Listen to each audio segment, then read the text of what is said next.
Bossing, L4, L5. L5S1 pala, sorry.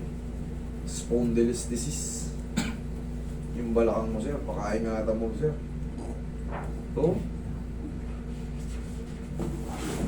Para makita niyo yung maayos yan. Ay, naka-oscillate na. Spondylolisthesis. Dapat yan, pantay-pantay. Yeah, naka-oscillate na. Ito. Yan, oh. Lagpas, oh. Halos ako ganyan na rin siguro. Sumasakit na rin. Bubuhat ng mabuhat pa. Kabubuhat yan. Kabubuhat. Spondylolisthesis yun. Ang bodo na. Na-review, oo, ano ka? Malayo yun. Diferensya ng bodo. Minsan, hindi na may galaw. Naranasan ko rin yun yung ano. Ayan, joint space narrowing. Nakalagay lang dito. L5S1 sa ano. Bossing, ang gagawin mo ay bossing 57 ka pa lang nakalagay dito. Kumbaga, papunta ka pa lang sa inyo. Hindi na kayo pwedeng magbuhat ng sobrang bigat. Grade ano na to?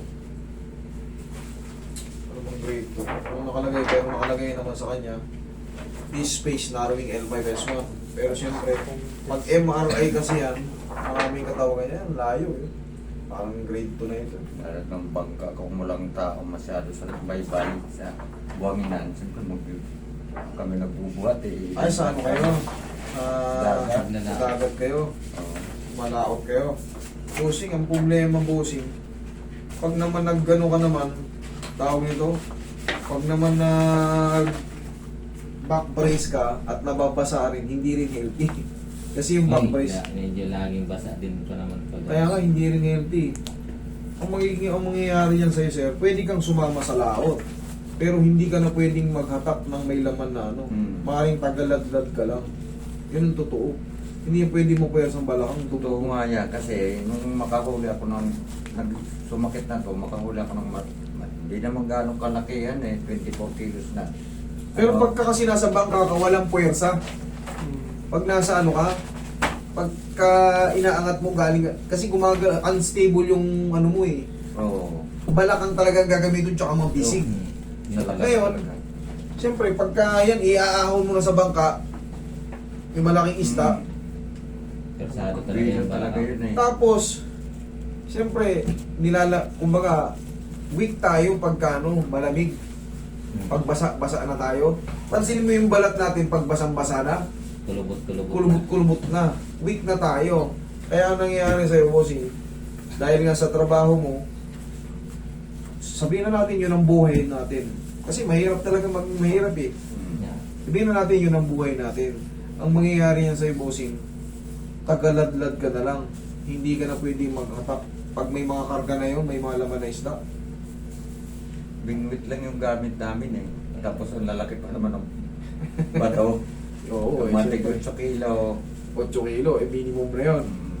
Bossing, Pero pag Hindi na. nasa ilalim yung mga bigat Kahit na kung parang nakakawali lalo ng pag isda, minsan malakas yung 40 pare. kilo isa. oo nga, depende yan. Siyempre, hindi naman pare-parehas kung usap-sap ang huli. So, Palakihan. Mas malaking huli, mas nakakatuwa. Ang problema, hindi nakakatuwa pag napuwersa kayo. Yan. kaya nung napwersa to, higa ko sa bangka eh. Doon napaan ako kasi masakit na talaga. Wala na, Parang mapamadid ano ka na. yan, bossing. Tapos, Bossing, paano ang gagawin natin? Kasi pag yan, yung balakang mo, kahit ayusin mo yan, kung ang routine mo ay ganun, ano na lang, medyo iwas-iwasan muna ikaw. Pahinga malulong talaga. mo ka dyan. Papahinga Oo, talaga. sir. Sabi Maniwala ka sa akin. Sino? Sabi daw? Totoo. Anong sabi daw? Totoo yun. Malulumbo ka dyan kasi mamamanid yung balakang mo. Kasi namamali ko mga ako pag may tagilid na eh, hindi na maintindihan eh. Ganito, malagyan ng brace si bossing. Brace. Back brace. Taglag mo lang katawan mo sa akin, sir. Okay. Ilang patagilid. Kailangan mong malagyan ng ano. Kung magtatrabaho Support ka, lang, support. support palagi may back brace. Pang- Kalahati sa puwet, kalahati sa balakang. Para mawala yan. Kahit pa labas lang, sa labas lang. Sa labas lang. Sir, okay. Ingatan na muna. Ingatan nyo Pahinga muna, sir. talaga muna yan. Kung may ibang business kayo, kung nagbabantay kayo ng tindahan, mas maganda.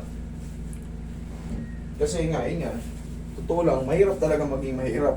Kung ang kinabubuhay mo, yun, Yan talaga. yari talaga. Doon ka binabuhay, isa ano? Doon ka Ay, yung binabuhay. pagbibira na lang ng makina eh. Paghila ng ano. Hirap na rin eh. Kasi puwers, gagamit ng puwersa yun, sir eh. Naputput na yung L5S1 mo, sir eh. Kabilang side. Ma-adjust yan, pero mabilis lang din naman yan. Pag nasalta kayo, kunyari nakasakay kayo, kahit nakasakay lang kayo sa motor, nakaldag yung motor, Kaya pala pabalik-balik na nagtuloy. opo sir, kaya nga sinasabi ko maglagay kayo ng brace kasi pabalik-balik talaga yun. Adjust, dudulas. Kasi wala na yung depensa, yung dis. Yun ang totoo.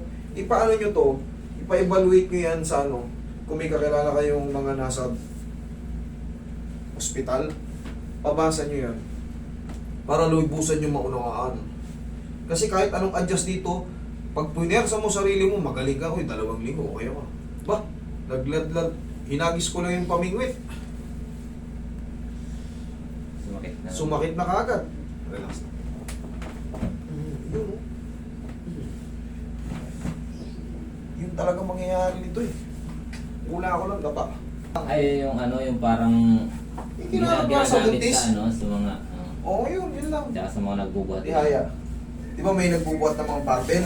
Pero hindi ganun yun ha. Ganun lang din yung tsura, pero hindi yung... Mas maganda kasi yung medyo malapad-lapad. Hanggang dito. Oo. Okay. Yung mga ganito kasi, siyempre tayong mga mahirap lang, matiisin. Wala yan, kayang-kaya yan. No choice. Okay talaga eh. Pagka ano, titiisin natin hanggang sa 1, 2, 3, 4, 5. Hindi tayo titigil hanggang di tayo lulumpoy. Totoo lang. Inhale. Exhale. Ganun ah. Yan lang muna. Pag nakaganyan ka, okay lang. Okay lang po. Very good. Thank you, Lord.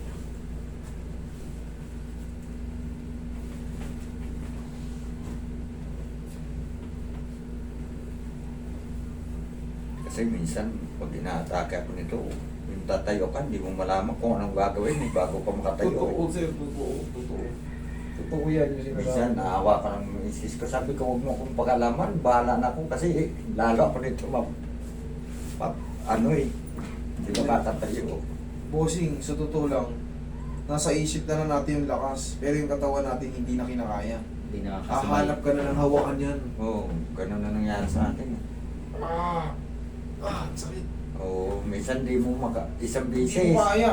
Kahit yung kung anong dapat, higa ka ulit, tapos upo ka na naman. Hindi mo Hindi alam mo kung paano malaman posisyon. kung paano posisyon O eh. ngayon, huwag kang tumukot. Tayo. O, upo. Ayos. Ayos naman. Thank you, Lord. Sir, gaya ng biniling ko, reviewin nyo na lang yung video. Maglagay siya ng back brace kasi delikado po yun, yung umusog na yun. Pakita nyo. Kaya nga sabi ko sa inyo, kung may lalo kung may makakilala kayong doktor or kahit mga nasa medical field lang, pakita mo yung pa-evaluate nyo yan.